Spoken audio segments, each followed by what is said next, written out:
Okay, my name is Brenda Marie Fitzpatrick Broughton, and today I'm here to represent my brother, Brazil Fitzpatrick Jr. And I don't know if a lot of people knew what happened. I think it was between 1964 and 65. Well, anyway, my brother went downtown to the movie theater. I don't know what particular day or time he went, but he went down there, walked in, got popcorn, and sat down and watched the movie. And the black people were not allowed downstairs. We sat in the balcony, and so anyway, the FBI came to our house, and you could tell they were men of authority because they had that, I think it was a 64 Ford Fairlane, four-door black. They were wearing black hats, black suits, white shirts, black shoes. And we were all out in the yard playing, and they got out of the car, and when you see that, all the kids just stopped. And they said, your mother and your dad home? And we said, yes. So can y'all tell them that we want to see them? I don't know who ran to the door. I don't know if I ran to the door. I don't know. But anyway, Daddy came out. I can't remember if Mama was working. I just can't remember if she was there, because in my mind, if she was there, I think she would have been more mother protective. But anyway, the man said, the FBI said, we're here to see Brazil Fitzpatrick Jr. Now, and Brazil Fitzpatrick. So my daddy came out and they said, we're here to see Brazil Fitzpatrick Jr. And I could tell Daddy, he kind of froze, his complexion turned real red, and he says, he's not here. And I don't know what words exchanged in that point, because I was standing right there and my mind was going over and over and over. JB going in jail. What did JB do? But anyway, and some of the kids said, there he come. So he came, and JB walked up on the porch, and they said, we would like to talk to you. And he said, okay. And so he stepped off the two FBI agents stepped off the porch and went on by the car. And I'm saying, oh no, they're going to take JB away. They're going to hang JB. And all that stuff was just growing and rolling through my mind, And I knew Mama wasn't there, because the moment they said that, Mama would have said, where are you going with my child? And words would have changed, So I don't think she was there yet. And so anyway, they took JB out by the car, and they asked him a bunch of questions. And we all standing there, and everything's going through my mind, JB's going to jail. Oh, what we going to do? Mama at work. So somebody go get Mama, because, But anyway, it was a quick exchange of words. When I got older, I looked back on it, because when JB came back up on the porch, and there all was so, and my dad said, "What'd they say, B?" And he said, "Well, Daddy, I went down to the movie theater, and I went to the movies downstairs, where the white people sit, and I bought me some popcorn and sat down, and I don't know, I think everybody froze, and the FBI guy asked me, did anybody bother you? And JB said no. And then he said, you sure? He said, did nobody bother me? I got my popcorn, I paid for my ticket, got my popcorn and sat down. Nobody said nothing to me. I just watched the movie. And did anybody follow you home? JB said no. Have anybody been out here to harass you? JB said no. And the FBI agent said, he gave him a card, and I wish we had that card. And he said, if anybody come out here or anywhere and harass you, you are to call us immediately. And JB said, okay. And they said, and the FBI said, we thank you very much, and Daddy, he's like relieved now. He said, oh, you're welcome. Y'all come back, sir. Like that. And things went back to normal, but I remember Daddy said, the nature of my dad, don't tell nobody that they came out here looking for JB. You better not tell nobody. And we didn't. We didn't tell anybody. I don't know if we told somebody years and years and years ago, but we never said a word, And we, in that particular time, we were living behind the schoolhouse. So I put my scenery in my mind. Okay, there's a school bus. The house is behind the school bus. Can't nobody see out here, So we don't have to really worry about, who was that came to our house, But that was a bittersweet, scary moment, And then we never saw them again. But my brother, had been still living, I'm quite sure if he didn't want to tell you, he could fill me in on all the details, But I wasn't going to do this, but I said, no, I'm going to stand up. I'm going to go down there and share JB's story, and let them know, let the people know what happened, And to this day, we don't know, how did they know that he was in the movie theater? Somebody had to call or something.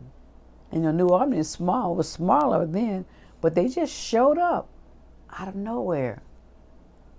And so I knew, but we never knew. When I got older, I realized, I said, you did something that was phenomenal. You did something that, you put your mark, and you didn't know you were putting your mark in history. You put your mark in history, but it never got out. We didn't talk. We didn't tell nobody. We probably did when we got grown, but at that particular time, from the 60s on up to the 70s, 80s, well, we didn't tell nobody. You just kept it to ourselves. How old was he when this happened, do you think? He had to be between 14 and 15. Or either 13, 14, 15. I think it's between like 13 and 14, somewhere along in there, I believe. I wish he was still alive so I can get the exact age, but he was just beginning to be a teenager. He never said anything else, and if the FBI hadn't came to the house, we still wouldn't have known. And I said, why did you do it? He said, I got tired of going up there in that balcony, it's nasty and it smells like pee. I says, why did you let somebody know so anything could happen to you? Well, sis, this way it would have just been me. And you know how sometimes boys get macho, and he says, don't nobody bother me. I got my popcorn. I sit down and I watch the movie. And I walked out, came home. He didn't even ask. He may have asked to go to the movies, but we didn't know he was downstairs, so. Some grown up at the movies obviously noticed that he did it and thought they should, or they were concerned that something was going to happen to him. Maybe somebody had to call. Yeah, somebody called because they showed up at the house, but we never knew. That wasn't a question that we'd asked, that my parents asked, my dad asked. We just knew he went, and we didn't know until that day.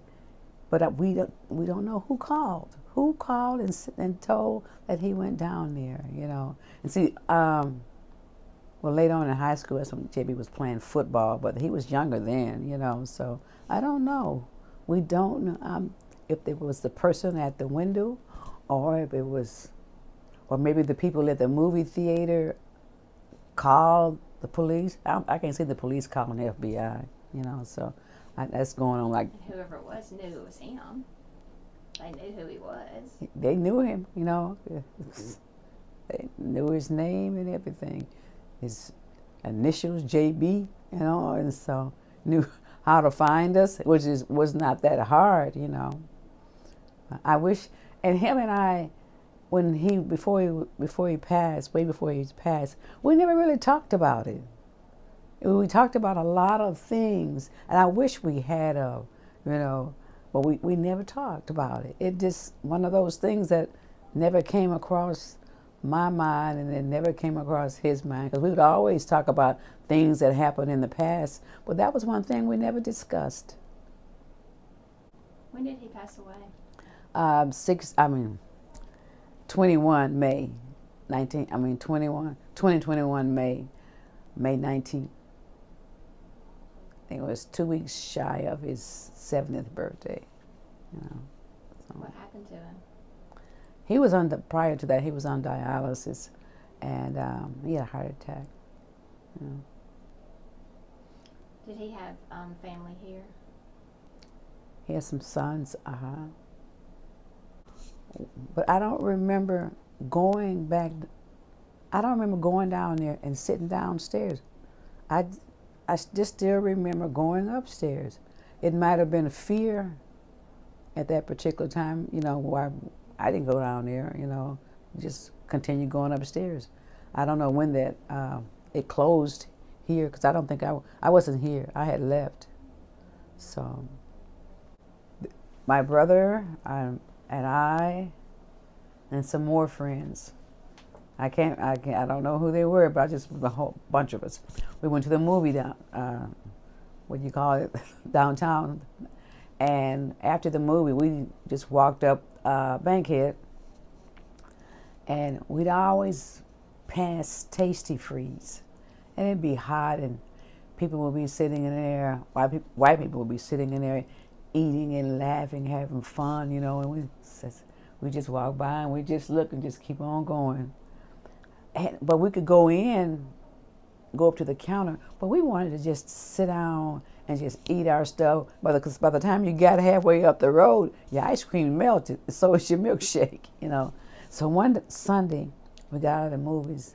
It was a spur of the moment. We were walking up Bankhead, and we said, let's go in Tastee Freez, and we're gonna go sit down, okay? And we just all looked at each other, So we walked in, we walked up to the counter, we ordered our milkshake and hamburger and whatever we could get, I think French fries or something. And we went toward the back. It wasn't all the way in the back. We were kind of in the middle. And we all sit down, and we began to eat our milkshake and drink and suck on our milkshake and just eat our food. We were scared too. We were just like, we were laughing like we weren't scared, but inside we were like, ooh, So we sat there, and I remember when we sat down, this white guy looked back at us.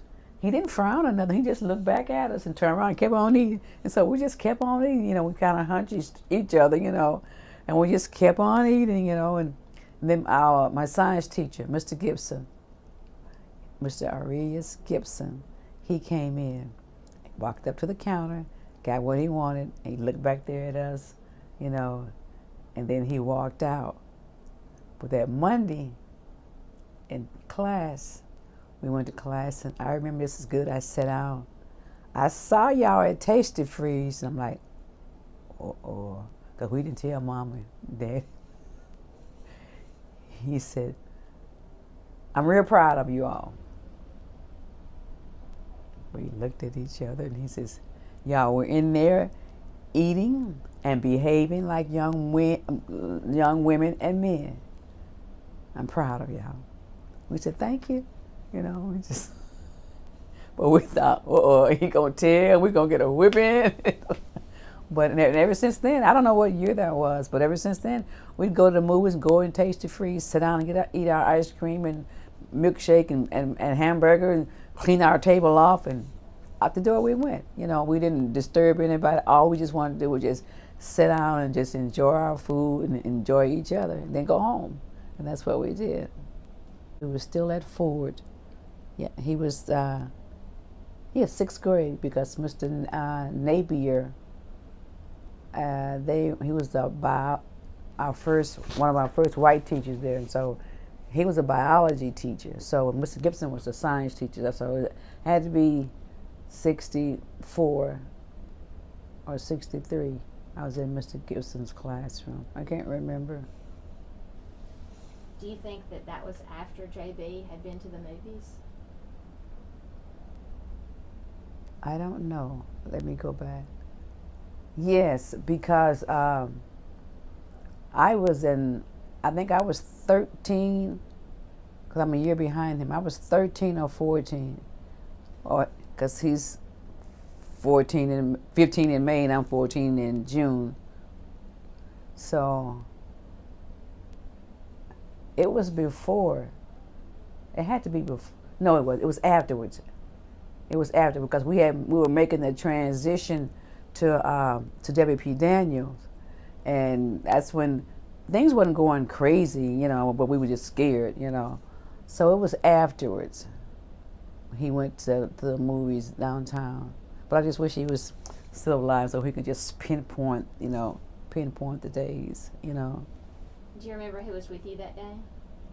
All I remember, it was, I think Gloria Bowes was with us. I'm not for sure. Margaret, Snap. I would have to call them and see. Or Connie, she's in Wisconsin. We all call her Snap.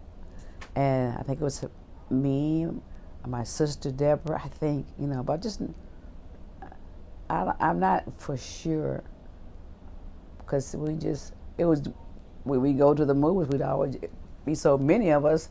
We just tag along behind each other, you know, and we want, you know, buy something, go in the Tastee Freez. If we couldn't go, you know, if we couldn't sit down, we'd go to the front and get it. We just come out real quick, you know. But I can't remember. I just know I was one of them, and I think my brother was there. I'm not for sure.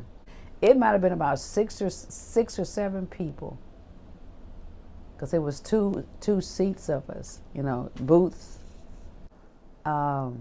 Gray's Drugstore. When I worked at Bun Funny Car, they would call my first one, call down and order their lunch, and I would go down and pick it up. I didn't know. I walked in Gray's Drugstore, and I wouldn't sit at the counter.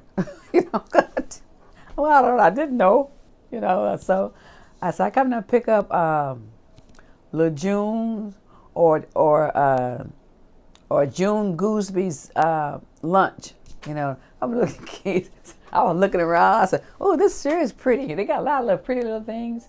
And people were staring at that particular time.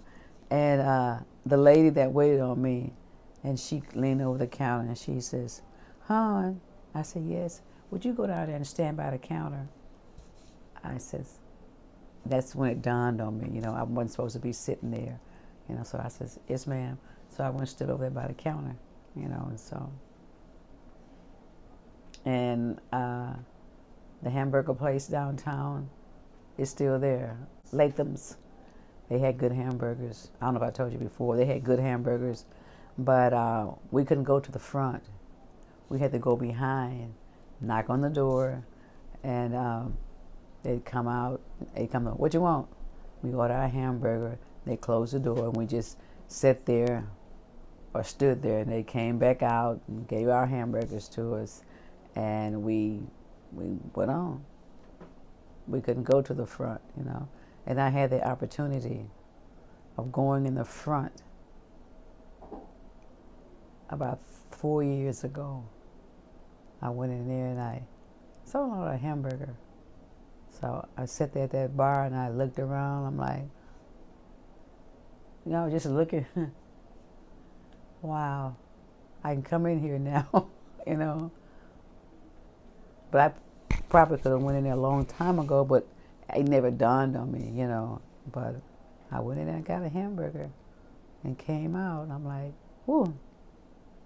Been there to a couple events, you know. We had our high school reunion there. I don't know what year it was, but we went in there, and I walked out, you know, where the curtains are, and I just looked out, and I'm like, wow.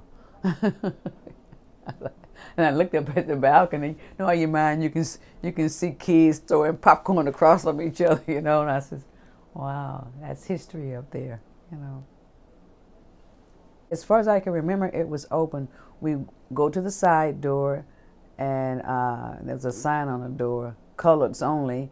And we went in, we walked up the stairs, like a normal movie. You walk up the stairs and you make that left turn and you just go sit in the balcony. But I don't remember being it may have, but I don't remember seeing a petition cross there.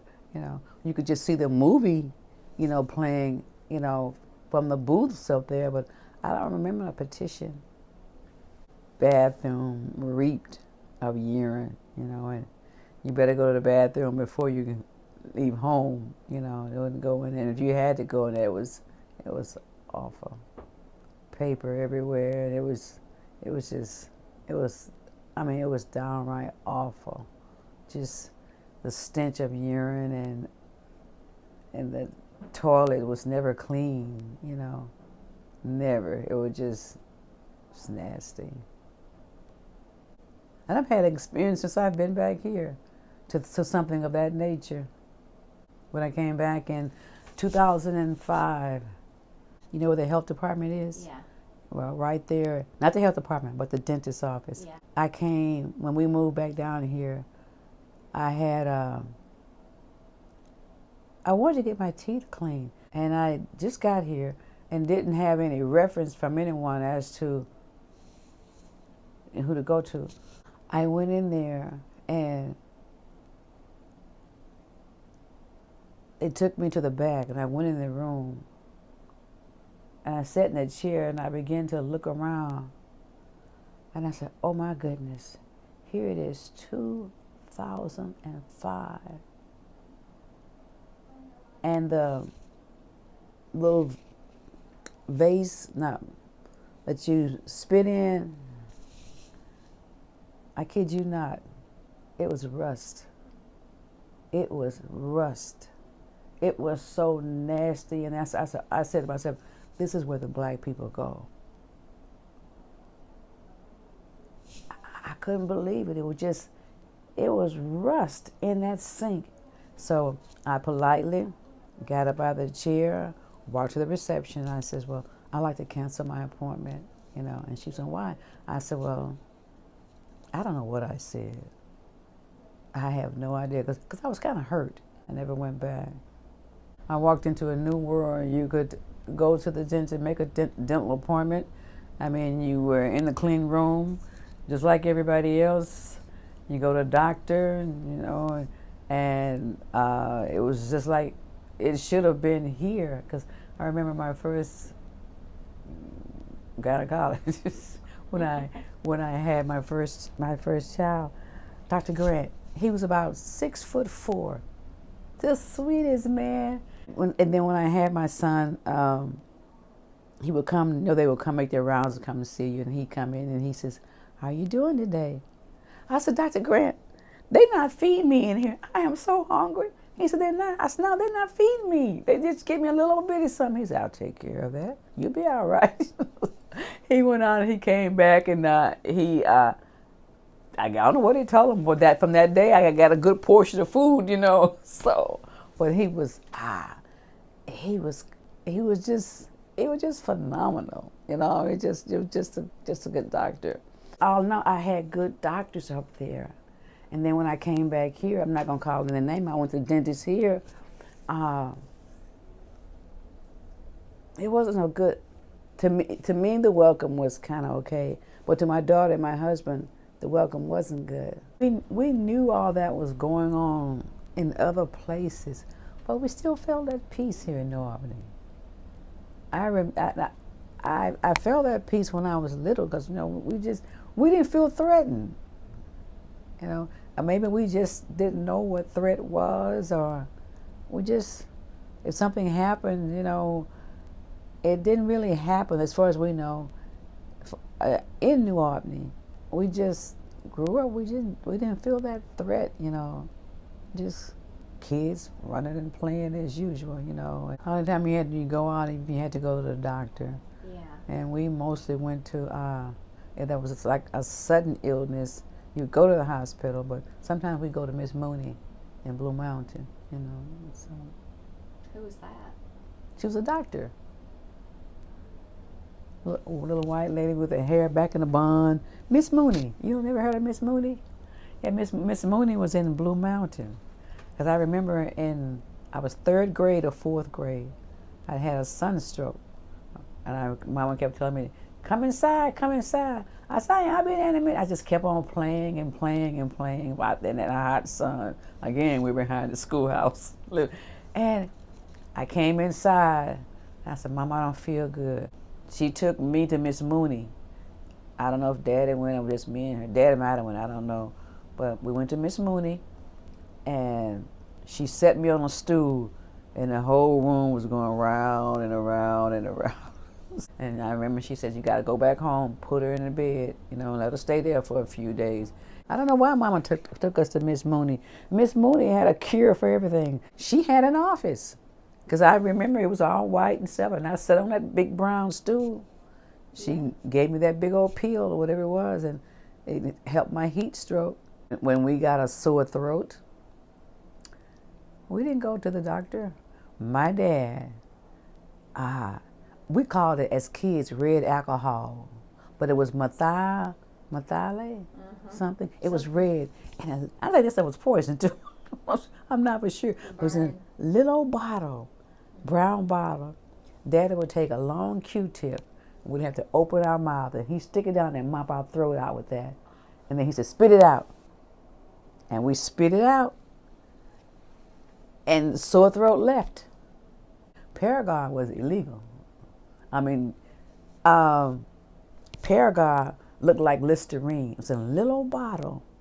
And mothers, I found out later as I got older, mothers would give it to their kids for something. But I remember we had Paregoric in our house. And it was nasty too. I don't know if you had swallowed that and spit it out too, I don't know. But we had Paregoric in there. And Paregoric, I think, would also cause, I found out earlier, when mothers wanted their kids to sleep for a long time, they give them Paregoric. I think we got it for being sick, not to sleep, because we'd be playing out all day long. We didn't need that to make us go to sleep, But Paregoric was in the house, and that red alcohol. We would put it on our throat, and if we got a bad scratch, Daddy would put some on that Q-tip, that long swab, and put it on there, and we have a red blotch on our hand. Then we would heal. Every winter and every spring, there were so many of us. Y'all line up, time to get some not black pepper, black draw. Remember black draw? Now black draw came in a liquid form, and it came in the powdery. And in powdery, it looked like black pepper with other little gold stuff mixed in with it. And we'd have to drink black draw. But that flushed your system out for the end of the summer, and then it flushed your system out for the end of the winter. And we were never sick. It was a ritual. Every winter and every summer we had to take black draw. And it was funny, when I went to Wisconsin, I saw at one grocery store, that was back in it could have been the 70s. I saw it on the shelf. I said, black draw. Don't want no black draw. Wonder if we'll ever know who called the FBI. No, I wish we had that card, Mm-hmm. And I'm sure that wasn't the same day.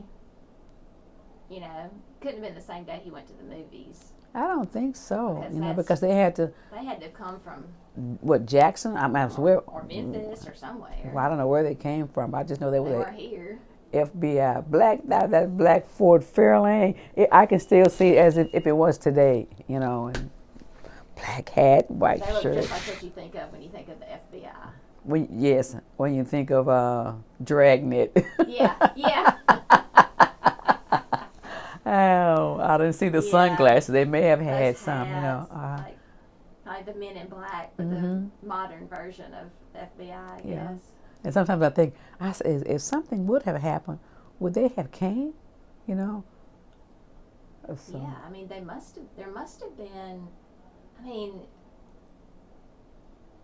first of all, whoever let them know was concerned enough. Yes. That something could have happened, mm-hmm. which means that there was a real chance that something could have happened. That something must have been going on that made them hurry up and get over here. You know, whatever he did obviously was dangerous enough that they took it seriously and came over and warned him, mm-hmm. or told him, gave him their information. It just makes you wonder what made them react that way. Because you think, one kid in the movies, mm-hmm. caused that kind of reaction. So there must have been some sort of danger that he didn't know, obviously. And that question we didn't know to even. I don't think my daddy knew to even ask who told. Yeah. So. Or how did you find out? That was not a question on my mind. I would ask because that's my sibling. Looking back, we're looking back thinking, mm-hmm. who knows what you would have asked then, but. If he was taking my brother back out. Oh, yes. And I thought about that. I said, Mama must not have, she must have been still at the shirt factory or over Miss Bell working or over Miss Tastee working. Because and immediately when he said, we want to talk to JB, and they walked away, Mama said, where you going, my chap? Or my child? And if she would have just said, hold on for a minute, she'd walk back in the house, someone came out with a knife, they might have would have shot her. It wasn't meant for Mama to be there. It wasn't meant for her to be there.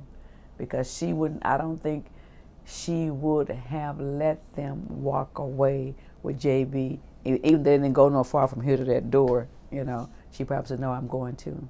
Yeah, she would have been with them. Oh, yeah. I knew I would have. It was my child, But we never did talk about it. It never crossed. We talked about everything, every childhood thing, but we never talked about that. Was he the brother that wore the Beatles wig? Yes.